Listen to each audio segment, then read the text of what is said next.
कल्पना गर्नुहोस् त, खेल चलिरहेको छ, करिब 70,000 मानिस एकैपटक आफ्नो सिटबाट उठ्छन्। कसैले विरोध गर्दैनन्। सबै व्यक्तिले एउटै मानिसलाई सम्मान गरिरहेका छन्। आखिर के गरे त लियोनल मेस्सीले? 38 वर्षमा सबैले भनेका थिए अब मेस्सीको उमेर सकियो।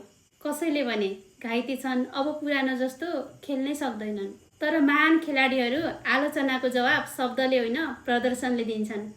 विश्वकप 2026 को पहिलो गेममै अल्जेरिया विरुद्ध मेस्सीले जादु नै देखाए। एक होइन, दुई होइन, पुरै ह्याट्रिक। 18औं मिनेटमा 25 यार्ड टाढाबाट गरेको घुमाउरो प्रहारले संसारलाई फेरि उही पुरानो मेस्सी याद दिलायो। 60औं मिनेटमा गोलकिपरको सानो एउटा गल्तीलाई अवसरमा बदल्दै दोस्रो गोल गरे र 76औं मिनेटमा ह्याट्रिक पुरा गरेर विश्व फुटबलको इतिहाससँग बराबरी गरे।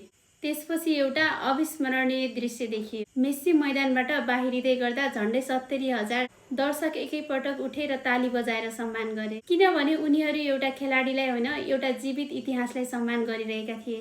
20 वर्षसम्म विश्वकपमा निरन्तर चम्किनु कुनै सामान्य कुरा होइन।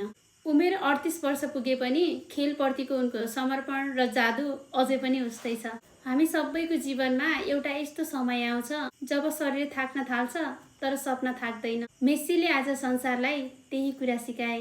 उमेरले होइन, चाहनाले मानिसलाई महान बनाउँछ। याद राख्नुहोस्, रेकर्डहरू कहिले टुट्न सक्छन् तर महानताको कथा कहिले पनि मेटिँदैन।